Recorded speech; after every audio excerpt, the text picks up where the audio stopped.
Hello again, and thank you for joining our webinar today. My name is Colin Robertson. I'm Senior VP with Metrosense, and it's a pleasure to be able to host this webinar with Dr. Emanuel Kanal on the Kanal Method of MRI implant safety. Many thanks to the members of the MR Safety group on Facebook who put in suggestions for the topic for this session. If any of you don't know Metrosense, we're the leading providers of advanced magnetic detection technologies. Our FACR ferromagnetic detection systems are protecting patients and staff now in 36 countries around the world. Before handing over to Manny, and especially for those of you for whom this is your first Metrosense webinar, I have a few housekeeping items to cover to make sure we all get the most out of our time today. Firstly, today's session will be available on demand after we finish. Just follow the same link as you used just now, and we'll also send this back to you in an email after the session. Of course, please feel free to share this with any of your colleagues who are unable to attend today. I'll now quickly take you through the various parts of the screen in front of you. Starting on the left side here is the Q&A window. I'm sure that you will have many questions for Manny today, so please enter them here as early as you can. The window in the center of the screen, where you're seeing the slide now, is where you will see Manny's presentation. If you would like to change the sizes of any of the windows, just use the controls at the top right corner of each window. To hide or redisplay any of the individual windows on your screen, just use the buttons at the base of the screen. At top left, we're pleased to provide you a number of links to MRI safety resources.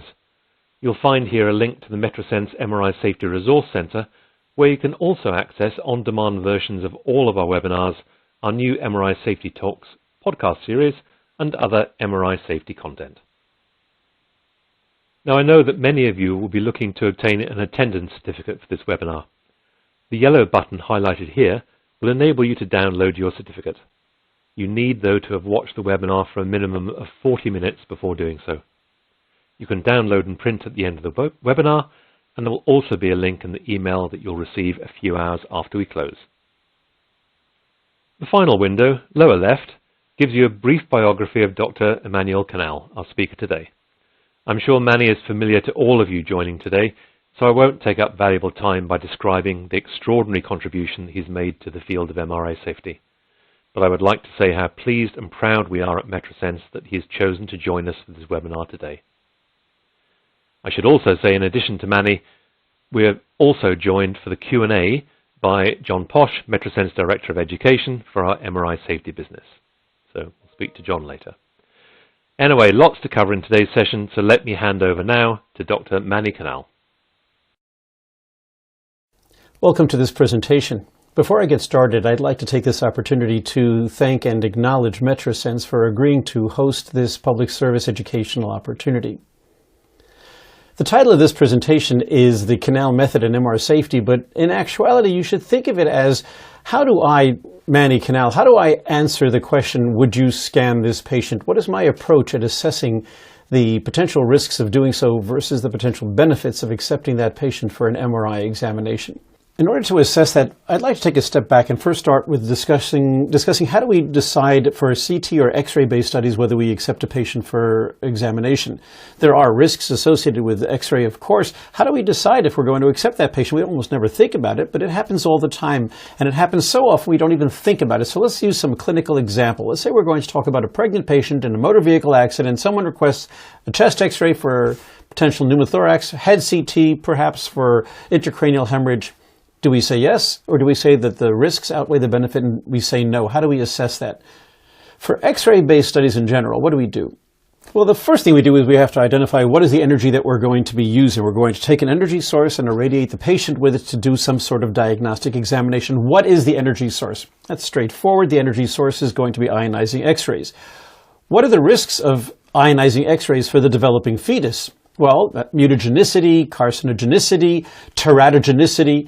We know what they are pretty well, and that's what we're kind of concerned about as far as the developing fetus specifically is concerned.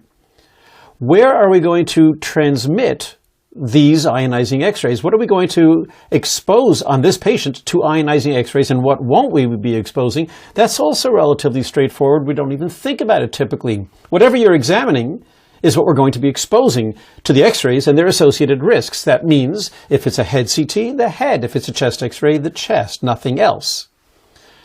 Am I going to significantly expose the fetus? No, not really. Based on the studies that we know until now, if you're doing a chest X-ray or a head CT, the fetus will have essentially a trivial exposure. And what are the ways that I could mitigate the risk, if any? Well, I know we don't have specific risks that we've identified in this case, but let's say there would have been significant risks to the fetus based on the study we were going to do. Are there things we could do, perhaps decrease the exposure to the fetus? Sure, we could adjust the imaging parameters, we could adjust KVMAS, we could use shielding. There are things that might work, but again, as we said, in this case, it's not really that necessary. So, since we don't seem to be exposing the fetus to significant ionizing radiation, and the examinations have potential pretty substantial benefit, looking for perhaps a pneumothorax or looking for intracranial hemorrhage, the potential benefit seems to massively outweigh a potential risk. Sounds like, in this theoretical example, of course, I might personally be very willing to proceed with the requested examination. So what about MRI? Why is it so difficult for us to take an implant or device or foreign body patient and arrive at a similar review and assessment as to their safety? Why do we so often just cancel and they have a what? No, just cancel the study. I think I could help explain that if we go through some of the specific issues and safety concerns that are unique to magnetic resonance imaging. First of all, what energy are we going to shine at our patient in order to generate a diagnostic image? In CT or in X-ray, in chest X-ray, it was just an X-ray. What energy are we going to be using in magnetic resonance imaging? Well, the first thing to recognize is it's not a single energy. I'm now displaying for you a list of different potential concerns for safety in general with magnetic resonance imaging. But when it comes specifically to evaluation of safety of an implant, a device, or a foreign body, there are really these three areas that I'm most concerned about that I'd like to discuss in this presentation today. These three are the static magnetic field, the gradient magnetic fields, and the radio frequency oscillating magnetic fields. So when it comes to what energy are we actually going to be irradiating our patient with, the first thing to recognize is it's not one energy, it's three different energy sources, which in a minute you'll see we're going to sort of discuss as four unique sources. We'll get back to that. What are the risks of such an exposure? Well, the risks are unique to each energy. We're going to discuss the B0, or the static magnetic field, dBdx, a spatially changing magnetic field here versus here in space, the radio frequency oscillating magnetic field, the time varying magnetic field that we use for imaging gradients, dBdt. Each of them has their own safety issues, their own potential risk or set of risks. Where are we depositing, where are we transmitting these energies? And by the way, not only what tissues are we exposing, how are we transmitting them? Is it homogeneous? Is it heterogeneous? Well, the first thing to recognize when we discuss X-rays, it's rather a homogeneous exposure of the entire chest or the entire head or whatever we're examining. First thing to recognize is what are we exposing? For each of these energies, it's actually not all that homogeneous. For some of them, it's extremely heterogeneously depositing that energy for each of these energies. Number two, what is it that's being exposed? Well, you might think that of whatever you're examining, whatever it is that you're studying is being exposed. And while that may be true in CT or X-rays, when it comes to MRI, we are exposing that which we're examining as well as that which we're not examining. In fact, it may be that the greatest exposure to some of these energies may be physically quite removed from the volume and anatomy that we're actually examining. Are we going to actually expose with any of these energies, all of these energies, or anything in between? Are we going to expose that foreign body or implant to this energy or that one or the other one? In order to answer that, you need to not only know where is the implant in that patient, but most importantly, where are you irradiating that energy or this one or that one? Where is the physical source of that energy? Where are you shining it? Where is it going to be deposited? You need to understand these things to answer that question. And finally, is there anything you can do to mitigate the risks if you will expose that device to a specific energy source or multiple energies? Well, yes, there are things you can do, but what you might need to do for this energy to mitigate its risks might be very different and unique from how you would decrease the energies with the exposure to that energy or a third energy.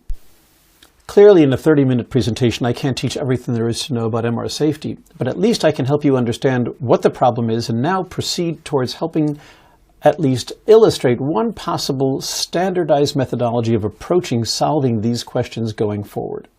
The problems and unique aspect of MRI you can already see. It's not one energy, it's multiple energies. Heterogeneously deposited. We're not just depositing in the area that we're examining, but even tissue that's not being examined. The risks of each of these energies are unique to the energies themselves. They are each unique risks, and since the greatest exposure of this energy is to that tissue, and this energy is to that point in space, different parts of the human body may be exposed to different risks from the same MRI study. Where is that implant or foreign body is going to become exquisitely important in understanding what they will or will not be exposed to for the study we're about to contemplate. And there are unique ways to mitigate the risks for each of these energies. In that light, I'd like to introduce you to what has come to be known as the Kanal Method, which is really nothing more than how I personally approach assessing the risk or risks of proceeding with a requested MR imaging examination on a specific device or implant or foreign body patient. What this really entails is an iterative or a sequential repetitive process of assessing the risk of every single energy to which I'm about to expose this device or this patient and possibly the device. Each of those energies used in the MR imaging process, I'm going to assess their safety independently. I'm going to assess their potential risk of exposure or lack of exposure to that device independently and do that for each and every one of the energies, and then do that again for each and every one of the implants or foreign bodies or devices that may be found in that patient. Let's go through that again, but more slowly and step by step. Step number 1, we're going to sequentially evaluate anticipated exposure levels of each of these devices, implants, or foreign bodies to each of the energies that we're about to use in the MR imaging process, B0, dBdx, radio frequency, and dBdt. And we'll go through those in just a moment. Next, determine if the anticipated exposure levels of any of these energies to this device exceeds that which has been labeled or has been found to be safe for this specific device or implant or foreign body. If any of these energies to which the device would be exposed actually does exceed published safety thresholds, is there anything that we might be able to do to perhaps mitigate those risks? There are two, at least, ways that I can think of that you might be able to do this. One of them is to either decrease the amount of exposure bring it back down to below published safety thresholds, or perhaps if you can't do that, is there something you can do to help decrease the risk of it exceeding a safety threshold? For example, a pressure bandage to help keep something in place, or perhaps a heat sink to absorb any radio frequency induced heating that might occur in, or I should say, near that device. Finally, now that we've gotten a good grasp of what the potential risks are for each of the energies for each of our implants or devices or foreign bodies, compare those against the potential benefits of clinically accepting that patient for the MR examination and make a determination, a risk-benefit assessment as to whether it's appropriate to proceed with a requested examination or perhaps not. You can see how an understanding of the physics underlying the basic MR imaging process is critical in understanding the safety of proceeding with a requested examination on a device patient. In order to understand this better, let's delve a little bit more into each of the energies and the processes we might use in such a safety assessment. Let's start out with a static magnetic field, and the static magnetic field really breaks down to two separate areas. There's B0, the strength of the magnetic field itself. What is its strength in different positions in space? And from the point of view of scanning a patient who has a device or a foreign body or an implant on or in them, we're actually most concerned about the static magnetic field distribution inside the MR scanner itself. And then there's another concept associated with a static non-changing magnetic field, and that's the dBdx, the so-called spatial field gradient. And what this means is that there's a certain magnetic field in space right here inside that bore, inside the MR scanner, and right next to it it's slightly different, and over here it may be different yet again. The rate at which that changes, over here it's a certain strength and here it's 137 Gauss weaker, that difference is actually critical in MR's safety. There are actually three kinds of forces that the static magnetic field can exert upon ferromagnetic or diamagnetic or metallic objects, electrically conductive materials inside that MR scanner. We're only going to really focus on two of them. There's a third called lenses forces we're not going to deal with too much right now. But for focusing on implants as of right now, there are two forces we're going to focus on, which are the translational forces, things that could fly into an MR scanner, also known as missile effect or attractive effects into the scanner, and there's also rotational effects or torque, things, as you know, would align towards that magnetic field and try to line up so that their long axis lines up with the magnetic field. There's a force that does that as well. Translation, pulling it into the scanner, so to speak, and rotation, torque. Those are the two major forces I'd like to have us discuss from a safety point of view on devices or implants or foreign bodies. So when it comes to these two, what actually determines the strength of those forces? Well, let's start with the translational forces. Let's start with the forces that are going to pull things into an MR scanner. The translational forces can be approximated. They are proportional to two different energies that we've started to discuss. One of them is the strength of the magnetic field, B0. Of course, the stronger the magnetization to which you expose it, the stronger the pull into that scanner. But there's another force that's actually, for our purposes, even more important, frankly. And that is the difference in magnetic field across this foreign body or this device or object. If I have a ferromagnetic wrench and I approach an MR scanner, it has a certain magnetic field to which it's exposed right here, but it has another magnetic field strength to which it's exposed at another position in space in that same wrench. The greater that difference, the greater the pull in the direction of the stronger field. Actually, we can approximate these forces of attraction into the scanner by recognizing that the pull into the scanner is proportional to something known as the force product. The force product is simply multiplying the strength of the magnetic field on this wrench by the difference in field strength across it. The greater the dB dx, a difference in B, magnetic field, across this space of this wrench, and the greater the strength of the magnetic field in the first place, the stronger the attraction into that MR scanner.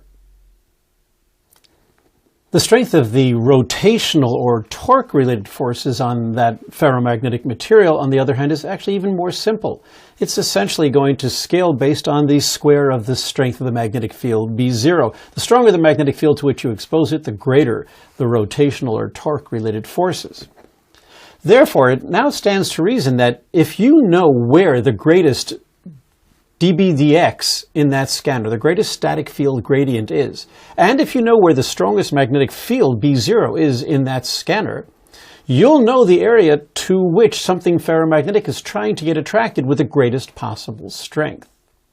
I do want to warn you, it's not necessarily where everybody thinks it is when they first start learning about MRI.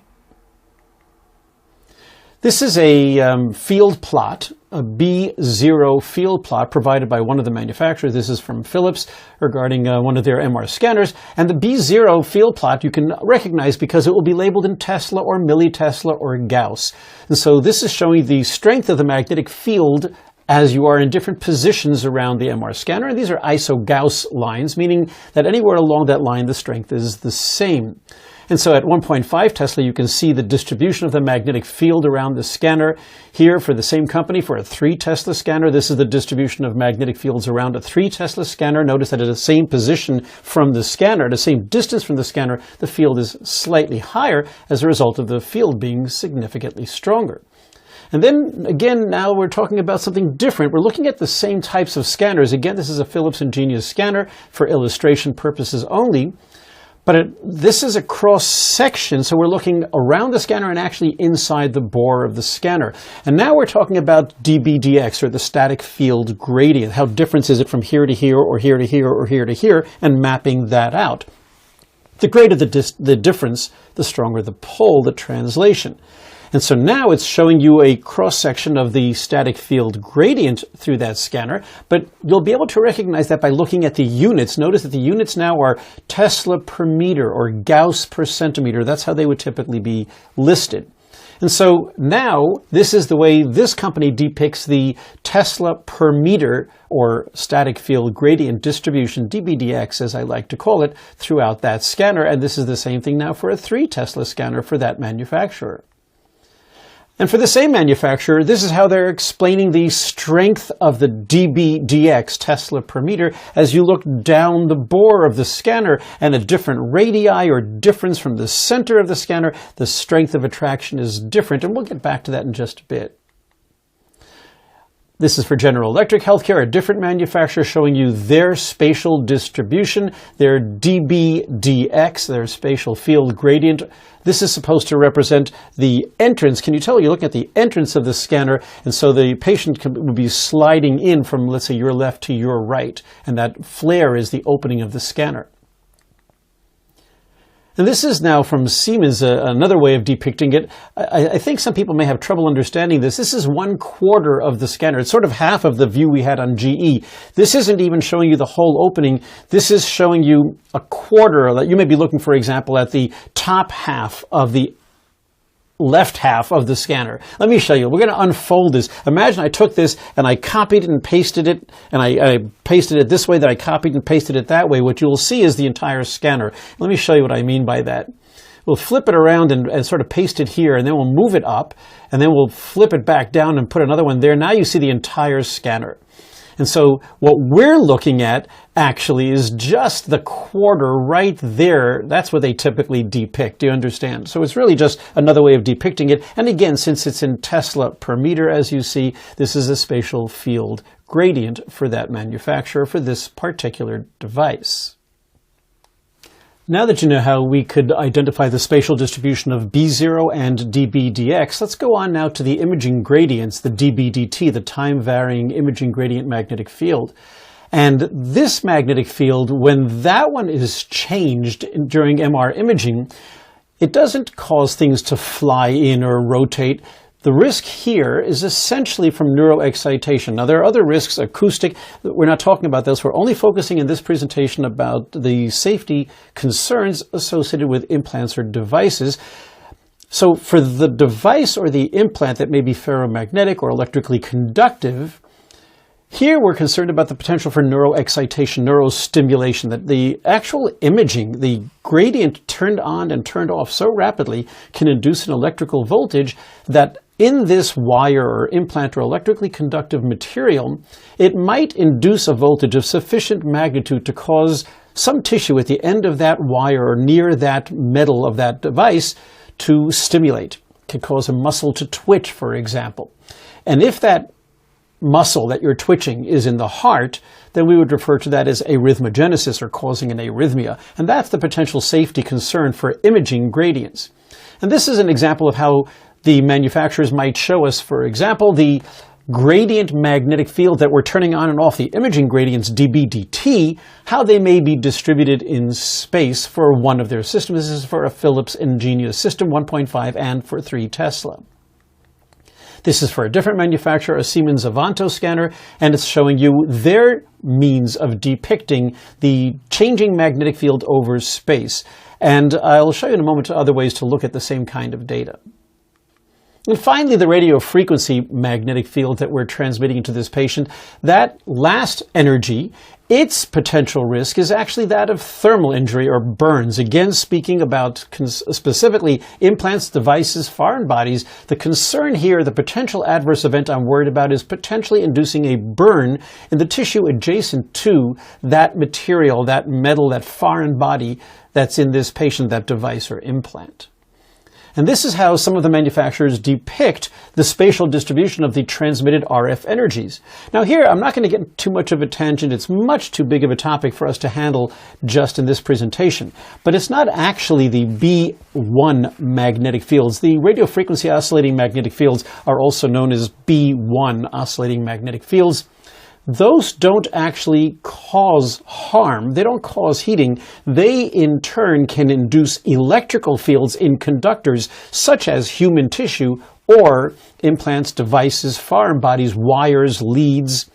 Those secondarily induced electrical fields are the cause of those burns or thermal injuries in MRI. In front of you is not a distribution of electrical fields that cause the burns, but rather the radio frequency oscillating magnetic fields, B1. This is a map of an unloaded coil, an unloaded scanner. These are the radio frequency oscillating magnetic fields, not the secondarily induced electrical fields, but at least now we're seeing where the source of the magnetic fields are. And this is how the manufacturer provides that data. Now, I should point out, this data is actually, if I remember correctly, I believe it's actually provided because someone mandated that they have to provide data for MR worker safety, the safety of people working in the MRI environment. Nevertheless, as practitioners of MR, this is the only data that most of us have to tell us where are we transmitting what in space when it comes to radio frequency oscillating magnetic fields. And this is the data that's provided for us. This is one manufacturer. This is a Siemens Esprit distribution that they're showing their RF distribution, their B1 distribution in space. And this is for a Siemens Skyra, another model or make for this manufacturer. And this is how Philips, for example, presents their data for radio frequency energy, B1 magnetic field, in a 1.5 Tesla or 3 Tesla Philips Ingenia scanners. And it's the manner that they present similar data for them in a slightly different format. Let's use this opportunity to run through one clinical example of the Kanal method applied towards a theoretical case. The case that we're going to be using is going to be a 6'10" basketball player who has an abandoned left subclavian into inferior vena cava cardiac lead, and they would like to get an elective 1.5 Tesla MR examination of the right knee. They want to evaluate for potential meniscal tear. Using what you've learned so far about the Kanal method, let's apply it to this clinical theoretical scenario. Let's look at energy number 1, the static field B0. First of all, what are the associated risks of a static field? Torque and translation, if all you're talking about is B0. Will this device, this retained or abandoned cardiac lead, will this be exposed to this energy, to the B0? Yes, it will be. We know the spatial map and we can assess that it would be. Will it exhibit significant ferromagnetic properties, this abandoned lead? We have clinical knowledge, let's say, that tells us no, it's not likely to be ferromagnetic, and therefore there'll be no significant torque or translational risk. Therefore, the risk assessment for B0, this specific energy, is low. But we're not done. Let's move on to the next energy. Let's look at dBdx, sort of a subtopic of static field. The spatial field gradient, the static field gradient dBdx, what are the associated risks? Translational force, also Lenz's forces, which we haven't discussed. Will it be exposed, this abandoned lead? We're going to be studying this patient's knee for meniscal tear. Is it going to be exposed to a static field gradient? Absolutely, it will be. We are aware of the spatial map. We review it and we see that it will be.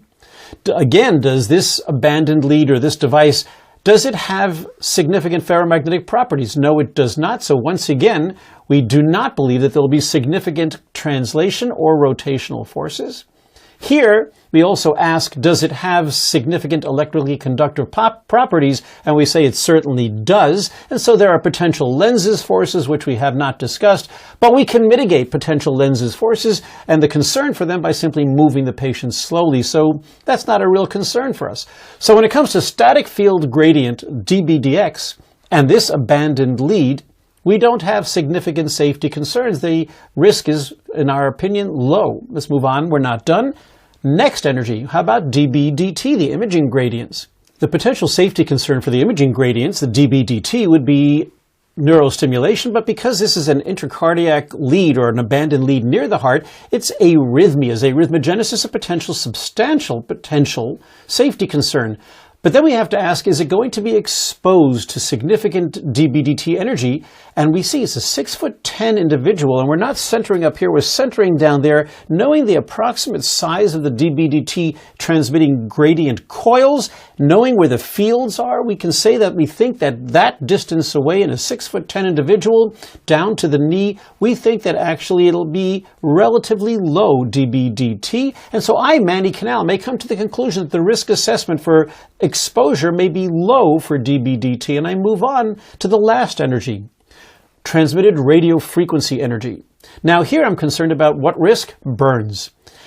Is there significant exposure to the transmitted RF energy or to the induced E fields that they may generate? Well, especially if I'm using a local transmit-receive coil, a coil that is specifically designed just to transmit over that region, in this case the extremity, we can map out those fields and see that they're relatively restricted and that they would be far physically removed from the abandoned lead, and we may come to the conclusion that the risk assessment is low for this energy as well. If that's the case, for this clinical example, the assessed risk for B0, DBDX, DBDT, and RF were all low for this tall patient in this scanner for this knee study on this hardware. If we assume that, therefore, there's a potential, even low, let alone moderate or high potential benefit of proceeding with the examination, looks like we've run out of excuses with a very low, medium, or high benefit of proceeding with the examination and low total risks. Looks like we might likely, at least for me in this theoretical example, accept this patient for the requested MR imaging examination. Please note, the conclusion is not what's significant. What's important here is to understand that there is a prospective, systematic, controlled fashion of going through and assessing the risks for each energy for the implant or implants that may be found in that patient for that specific requested examination on that specific hardware that you plan on using for that study. Only after you assess all of them, add those risks together, compare them against potential benefits, then you have the ability to make a sound, knowledge-based risk assessment as to whether or not to proceed with the requested examination. The last thing I'd like to do now is to give you another point of view is how to look at some of the information we've used for clinical decision support to help us arrive at a decision as to whether there's a scan or no scan. Are we going to proceed with the study or cancel the examination from a safety point of view, from a risk-benefit assessment? Let's look at some of the data again and see if we can provide some of that data in a perhaps different format or different means, making it perhaps easier for us to understand. You've seen this before. This is the B0 maps provided around the scanner for one of the manufacturers, DBDX maps from that manufacturer, and looking down the bore of the scanner, other DBDX maps. This is the DBDT, looking at time-varying magnetic fields and the strength of that time-varying magnetic field across the MR scanner itself. And this is the radio frequency map, the B1 oscillating magnetic field and an unloaded coil, and how that's distributed across the space of the scanner bore. And for another manufacturer, how they depict the B1 maps, the radio frequency oscillating magnetic fields. Everything I just showed you, that was how we've done it until now.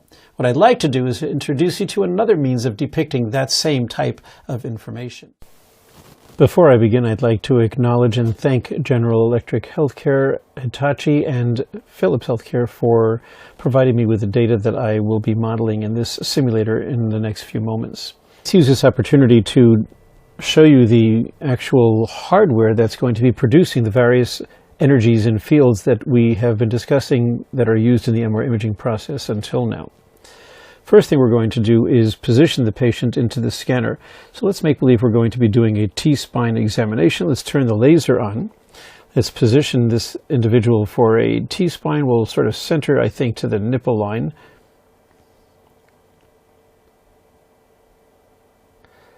And advance the patient into the MR scanner. Now that the patient's in the scanner, for teaching purposes, we're going to rotate the scanner and show you the various parts of the MR scanner.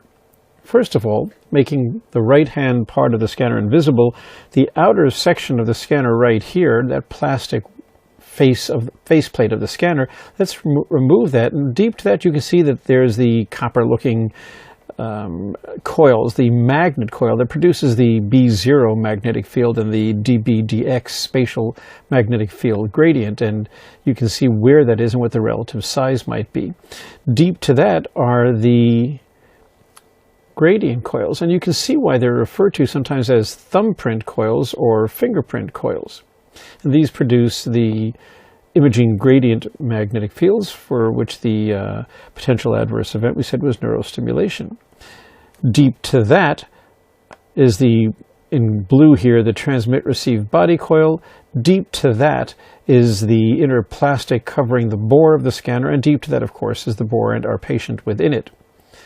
Let's look at the same hardware now, but this time we'll look at it by making both sides transparent at the same time.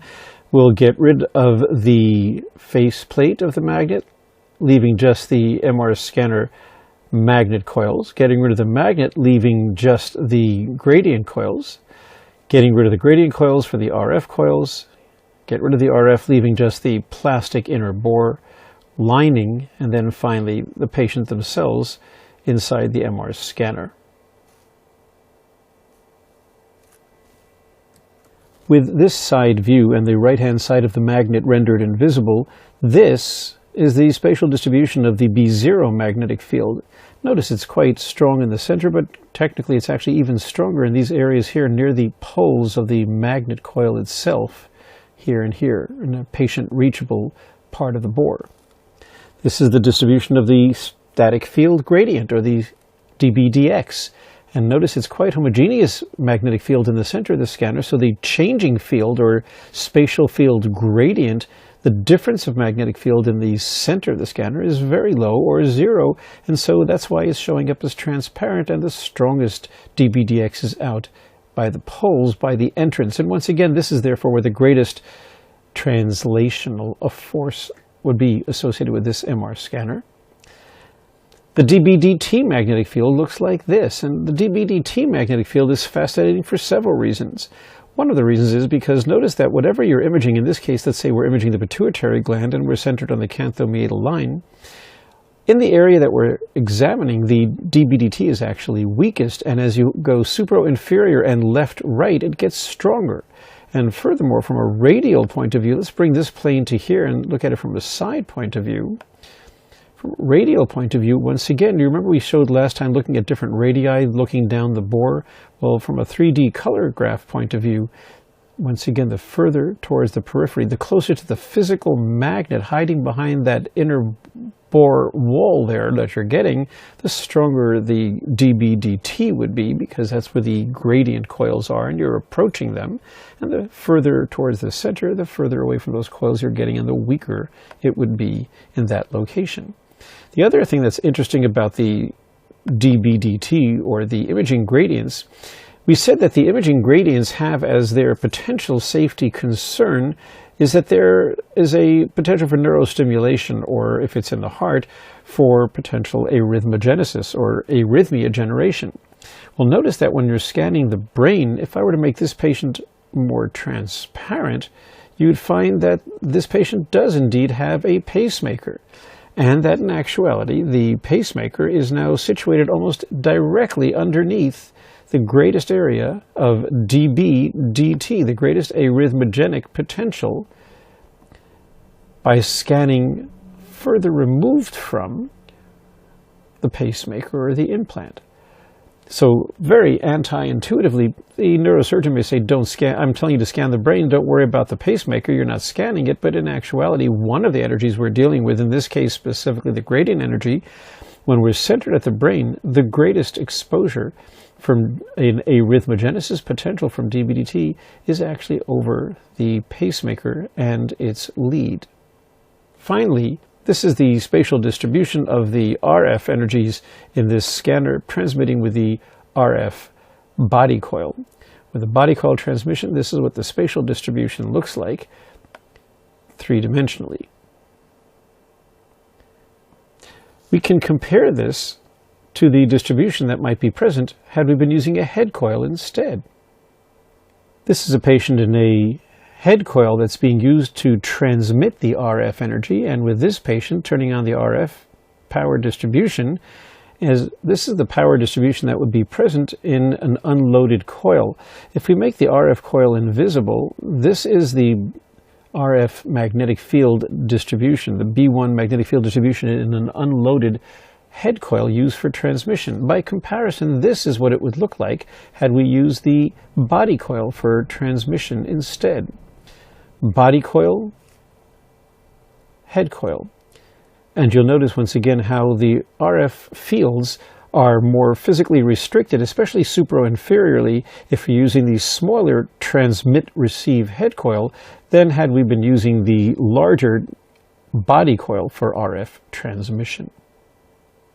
Let me show you the spatial distribution of the strongest B0 magnetic field associated with this MR scanner.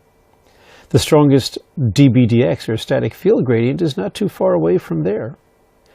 The strongest gradient, imaging gradients, dBdt, are physically quite removed from where the strongest B0 or dBdx are. And if you're using the body coil for RF transmission, the strongest RF B1 oscillating magnetic field that's transmitted would be in this location. Had we been using the transmit-receive head coil, instead, this would be the location of strongest transmitted oscillating magnetic field, RF or B1 magnetic fields. Now that you have seen some of what's possible for a three-dimensional graphic depiction of some of these otherwise previously invisible forces, let me show you some of the clinical utility of understanding the fields from a three-dimensional point of view. Now you have a frontal depiction of the radio frequency oscillating magnetic fields. These are not the electric fields, these are the magnetic fields, but you might assume where there's stronger magnetic fields oscillating, there are stronger E fields that are induced and therefore the greater potential for burn. If you assume that right up against the inner bore of that MR scanner, the outside of that scanner, the outside of that bore, right up against the plastic that the patient can reach, if we're going to assume that that's 100% of the exposure that can be reached by that patient, I want you to take a look on this General Electric GE450W. The information again is provided by General Electric for these modeling, for these simulations. At 33.6 centimeters to the left of midline, if it's 100% exposure, at 32.8 centimeters, 8 millimeters away, it's 40% approximately of that exposure, not 100%. If I go from 32.8 to 28.5 centimeters away, I'm down to 7% of the exposure that you would have had you just gone a little bit further to the edge. In fact, let's take a look and see what that actually is. In this distance of approximately 2 inches, you go from approximately 7% to 100%, or a 15-fold increase in radio frequency energy exposure in just 2 inches. And this really might make it easy for us to understand and drive the point home why some of the manufacturers recommend that we use pads to help keep us from getting too close to the outer bore, because the RF exposure at the outer bore is massively greater than what it might be just 4 or 5 inches away from the bore. It's markedly less, 15, 20 times less for some of these devices, some of these manufacturers, some of their coils and hardware. This is so much easier for us to see when we're looking at it from a three-dimensional point of view.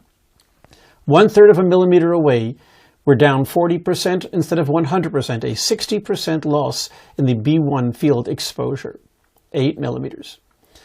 We've gone from this to understanding this. Now, how did this ever turn into this? How do you have it dropping from the center? Because the way they were depicting the data is looking from the center, working out, again, for scanner safety for MR workers. They took a line in the center and they drew it out of the bore. And going out of the bore along the z-axis, that's actually what you see. You see a decreasing RF exposure, radio frequency oscillating magnetic field exposure. On your right, I've put, just to remind you what those graphs look like, and as you go from the center straight out, straight down along the z-axis, you'll see how it does indeed decrease in the way that you saw before. Let's do that one more time, decreasing as you go from the center out the bore along the z-axis. While it's absolutely accurate and true, these are of course all different MR scanners, but as you see that they're depicting similar information, nevertheless, if you only had what's on the right, look at how much more difficult it would be for us to understand the three-dimensional spatial distribution of what's actually going on with RF field distributions and the safety considerations thereof in some of these MR scanners. Let's summarize and bring this to a close. In this presentation, we've identified how MRI is quite different from other imaging modalities. There are multiple energy sources, quite heterogeneous in their distribution, very, very non-intuitive. We've identified a methodology, a process, prospective, controlled methodology that we can use every single time to evaluate the safety of exposure of a device or devices to each of the individual energies and fields used in the MR imaging process. After assessing all of those, seeing what the risks may be and seeing if there's anything we can do to mitigate those risks if the risks are still present, and then and only then comparing the residual risks against potential benefits of proceeding with a requested MR imaging examination. I hope now you understand how critical it is to understand so much of the MR imaging process and the physics underlying it, knowing what coil, what hardware is actually depicting, what hardware is actually creating each of these fields, the B0, the DBDX, the DBDT gradient imaging fields, and the RF transmitted oscillating magnetic fields. Knowing where they physically are and what their spatial distributions are three-dimensionally will give us a much better grasp on what the actual risks might be of accepting that patient for the requested MR imaging examination. Thank you for your time, and thank you for your attention.